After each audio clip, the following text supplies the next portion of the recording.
breaking them in. To ensure that the happiness of man in subjugation is brought about by a woman and not by other men or some sort of animal, or even by one of the above-mentioned social systems, into man's life are built a series of training exercises whose practice begins at a very early age. It is fortunate for a woman that the male infant is under her close jurisdiction, as it is easiest to train him then. And by the natural process of selection, the very women who are best suited to training men are the ones who reproduce themselves, the others are incapable of reproducing themselves. The mere fact that a man is accustomed from his earliest years to have women around, to find their presence normal, their absence abnormal, tends to make him dependent on women in later life. But this dependency would not be serious, for a life without women would in that case mean nothing more than a change of scenery, just as someone born in the mountains might go and live in the plains. Although he might long nostalgically for his mountain home, he is unlikely to go back. Other things become more important in his life. It would hardly be in the best interests of women if they only inspired in men a vague romantic nostalgia, felt only on Sundays or when away from home, having no direct consequences. She takes care that man is directly trained for a particular purpose. He must work and put the fruits of his labor at her disposal. Woman has had this aim in her view throughout the upbringing of her child, and she engenders in him a series of conditioned reflexes which cause him to produce everything to satisfy her material needs. She does this by manipulating him from his first year of life. Consequently, by the time his education is complete, man will judge his own value to be woman's estimation of his usefulness. He will be happy only when he has won her praise and produced something of value to her. One might well say that woman becomes a kind of value scale. At a given moment, a man can refer back to it and judge the value or futility of his actions. If he spends any time on something which has no value in terms of this chart, football, for example, he will do his best to compensate quickly for this minus point by increasing his activity on the plus side of the scale, which explains why women do not object too strongly to football or other types of spectator sports. One of the most useful factors in the conditioning of a man is praise. Its effect is better and much more lasting than, say, sex, as it may be continued throughout a man's life. Furthermore, if praise is applied in the correct dosage, a woman will never need to scold. Any man who is accustomed to a conditional dosage of praise will interpret its absence as displeasure. Training by means of praise has the following advantages. It makes the object of praise dependent. For praise to be worth something, it has to come from a higher source. Thus the object of praise lifts the praise giver to a superior level. It creates an addict. Without praise, he soon no longer knows whether or not he is worth something and forgets the ability to identify with himself. It increases his productivity. Praise is most effectively meted out not for the same achievements, but for increasingly higher ones. The moment a male child has been rewarded by a warm smile and by the customary inane kind of encouraging adult baby talk for using his pot and not wetting his bed, or for drinking the last drop in his bottle, he is caught up in a vicious circle. He will repeat the actions which called forth praise and endearments, and if at any time recognition is not granted, he will do everything in his power to regain it. The happiness he feels when praise is restored will already have assumed the proportions of an addition. During the first 2 years of life, a mother does not discriminate between boys and girls. The female infant is submitted to the same form of manipulation until the principles of hygiene are absorbed, but from that moment on, the education of the two sexes follows very different paths. The older the girl grows, the more highly conditioned she becomes in the art of exploiting others, while a boy is increasingly manipulated into becoming an object of exploitation. Toys play an important part in this early manipulation. The mother will first stimulate the playfulness of her children, and then she will exploit it. The girl child will be given dolls with all the necessary paraphernalia, prams, dolls' beds, and miniature tea sets. The boy will be given everything a girl never has: Meccano sets, electric trains, miniature race cars, and airplanes. Thus the girl is conditioned right from the start to identify with her mother, to fit herself into the role of woman. Dolls are praised or scolded as mother praises and scolds. It's child's play to her to absorb the principles of leadership. A girl's education, like a boy's, is based on praise, meted out to her, however, only when she identifies with the female role, so that she will never want to be anything but feminine. The standard set of values will inevitably be woman's forever, since only women can judge how good their own role is. Men are taught that woman's role is inferior, hence there is no cause to praise women. A male child is constantly praised for everything except for playing with miniature humans. He builds model dams, bridges, and canals, takes toy cars apart to see how they work, shoots toy pistols, and practices on a small scale all the things he will need later in life when he is providing for a woman. By the time he reaches school age, the average boy is already well versed in the basic principles of mechanics, biology, and electrical engineering, all learned from personal experience. He can build wooden huts and defend them in make-believe wars. The more initiative he shows, the more he is praised. Woman wants him to develop to the point where he knows more than she does. His knowledge must be superior to hers in everything concerning work, for woman cannot survive without man. For woman, man is really a kind of machine, if rather an unusual one. Her ideal, if she could define it, would be a robot capable of thought, of programming itself, of continuing to develop and produce an ideal set of functions to meet each new situation. Scientists, too, are working on the development of such robots, who will work for them, make decisions for them, think for them, and put the results of their labor at their disposal, but these robots will be constructed from non-living matter. Long before man is in a position to choose his own way of life, he will have formed the necessary addiction to praise. He will be happy only when his work brings him praise, and, because he is an addict, his need will increase, and with it the type of achievement so much praised by his woman. This male need could, of course, be satisfied by another man, but, as each man is working feverishly in the interest of his own addiction, he has no time to help others. Indeed, man exists, as it were, in a state of constant antagonistic competition with other men. It is one of the reasons why he loses no time in getting his own private panegyrist, one whose praise will be his exclusive right, someone who will always be at home waiting to tell him when he has been good and just how good he has been. It is apparently only by chance that woman is best suited to this role, but in fact, she has been preparing all her life for it, waiting to assume it. It is rare for a man, a successful artist or scientist, for instance, to be able to conquer his addiction to the extent that he is satisfied by another man's praise. If he does, it is really only women he has managed to escape, never the craving itself. Once a particular field of work has brought a man success and financial security, it is rare for him to test his abilities in another sphere, attempting to satisfy his curiosity. His supply of praise might be dangerously reduced. Like Miro with his dots and lines technique, Johann Strauss with his waltzes, and Tennessee Williams with his plays about psychotic women, he will stick firmly to his successful technique.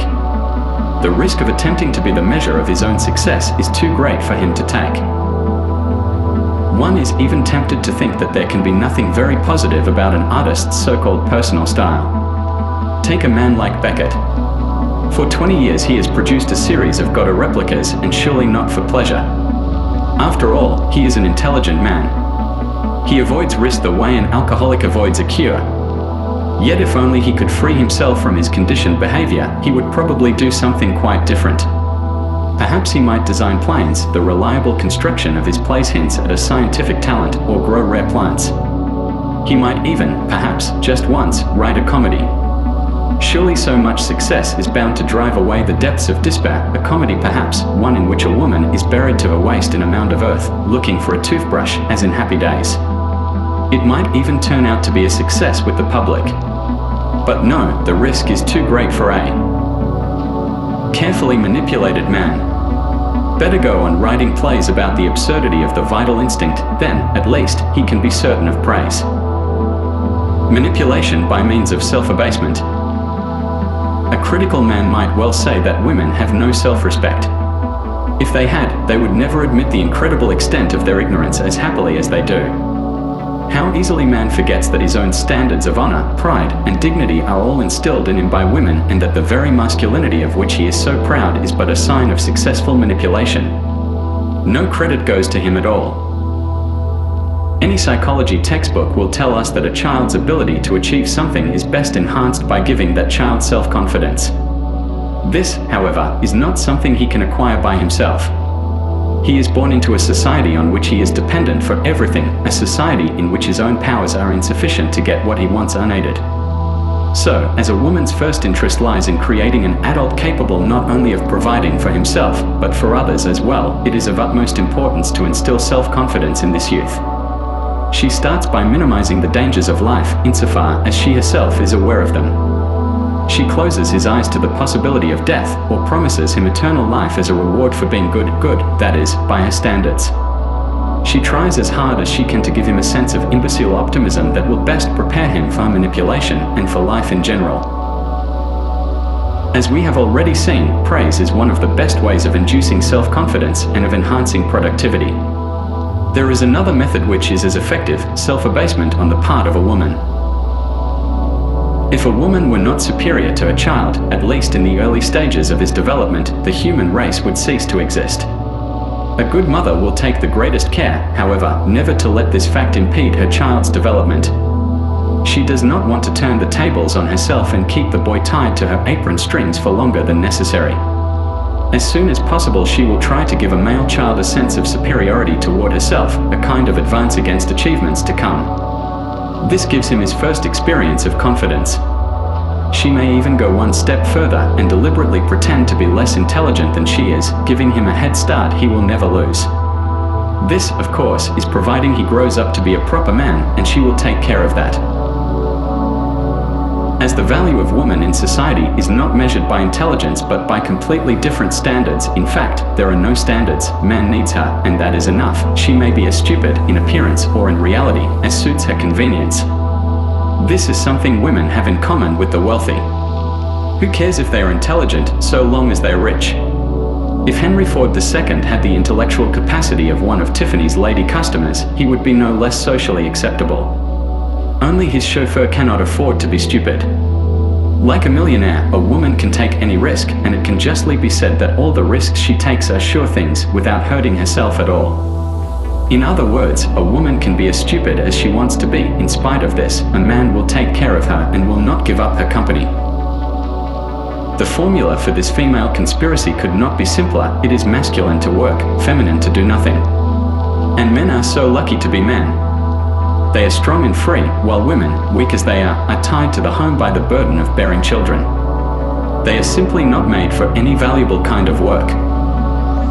Men are so willing to believe this myth that they are even flattered by it. It never occurs to them to think that an elephant is strong, too, stronger than a man, for example. Yet men are better suited to do most jobs than an elephant, in spite of its strength. Women, of course, will never admit that, in comparison to men, they do nothing. They are constantly finding little tasks and keeping themselves busy. A woman simply tells her husband that her work is of no value compared with his.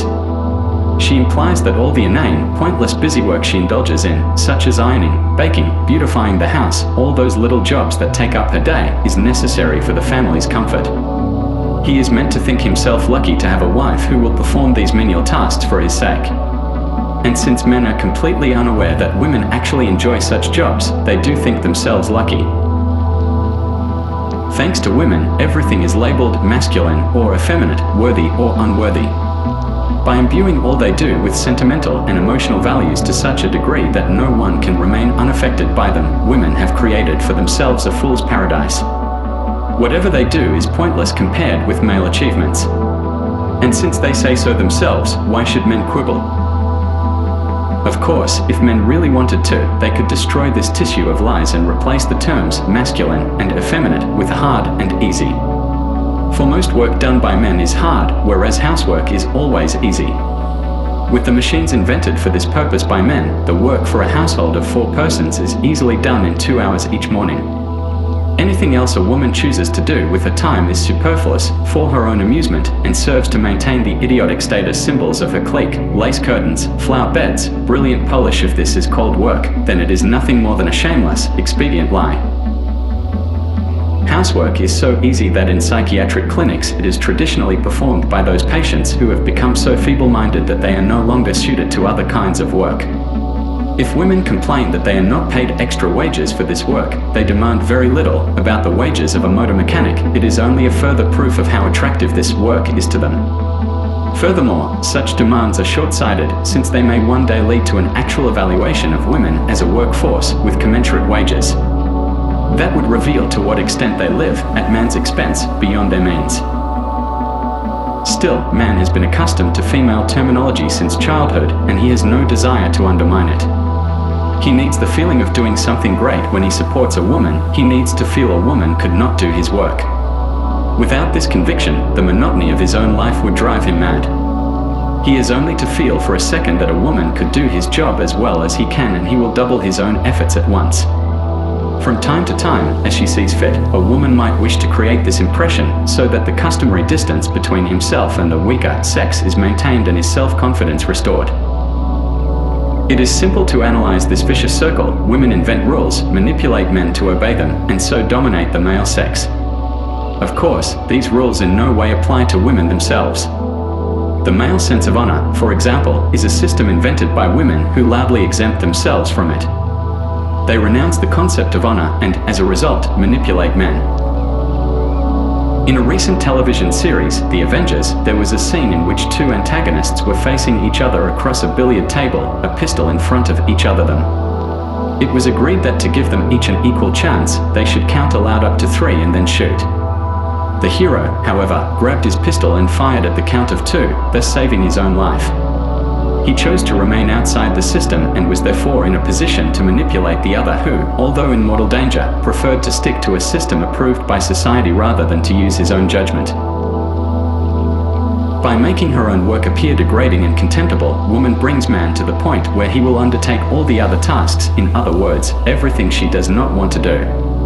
After all, she was there first as his mother, so she is first choice. A man loses his self-respect and feels useless if he has to do woman's work. In fact, many men are deliberately clumsy at housework, and women love them for it. Such clumsiness is so adorably masculine.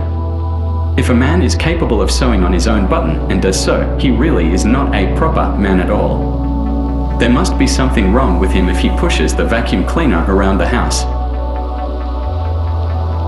Such beliefs enable man to place himself under the guardianship of women. He trusts himself to accomplish almost anything except to make a decent stew.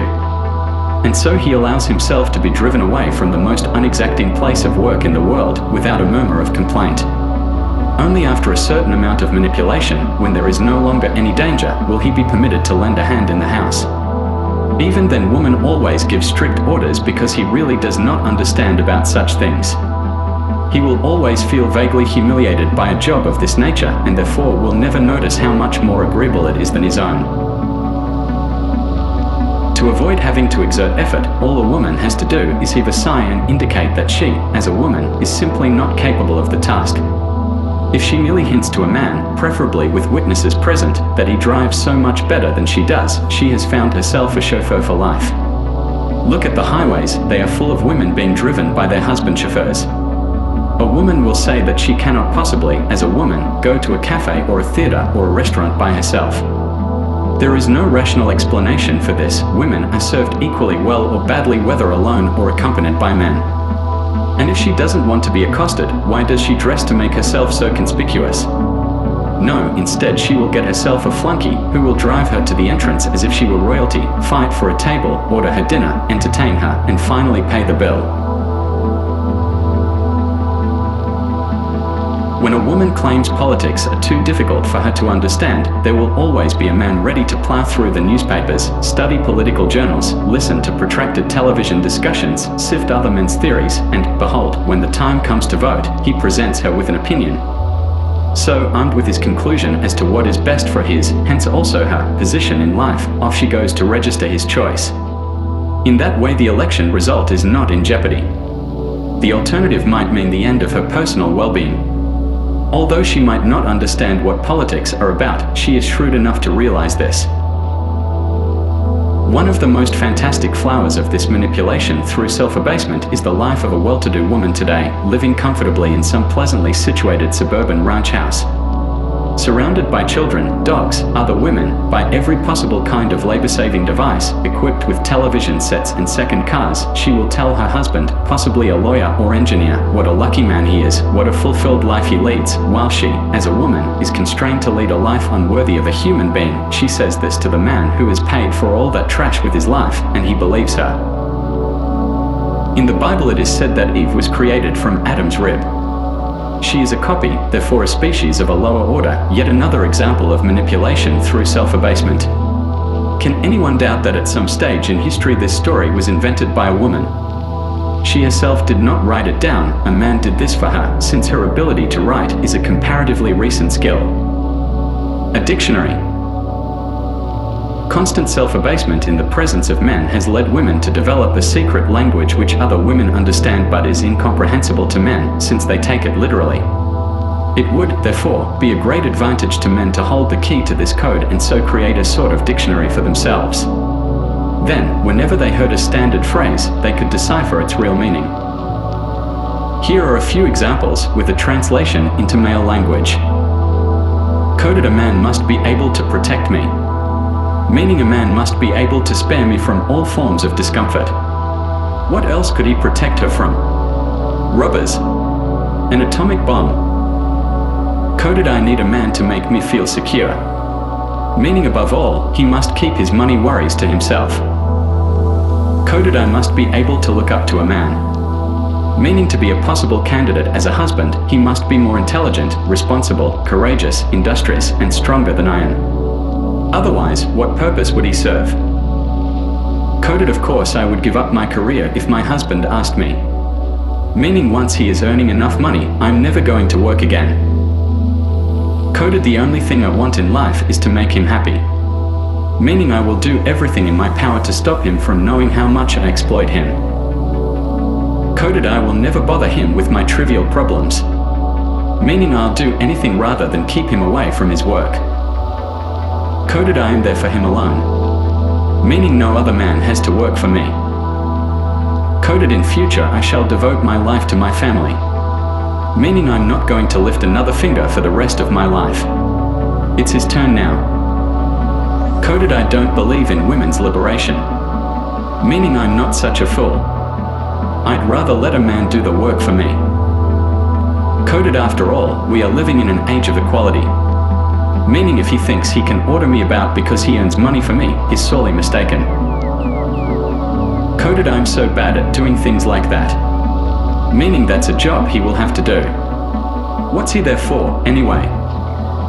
Coded: he knows absolutely everything. Meaning he even serves the function of an encyclopedia. Coded: if a couple really love each other, there is no need to get married at once. Meaning he is being a bit obstinate, but I'll get around him in bed. Coded: I love him. Meaning he is an excellent workhorse. Of course, women use stock phrases like these only when there is a man around to hear them. In the company of other women, they talk about their men quite normally, as they would speak of a domestic appliance, which everyone knows to be practical anyway. If a woman says, I've decided to give up wearing this coat or that hat because my boyfriend doesn't like it, she really means, I might as well do him that favor.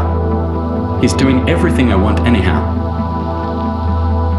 When women are among themselves, discussing the desirable qualities of a specific man, they will never declare that they want someone to look up to, someone who will protect them. Such twaddle would be greeted with the laughter it deserves.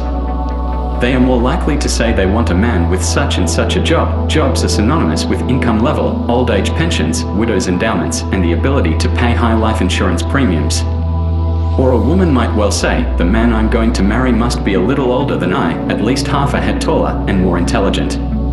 By which she means that it looks normal for a somewhat older, stronger, more intelligent human being to provide for a younger, weaker, more stupid creature.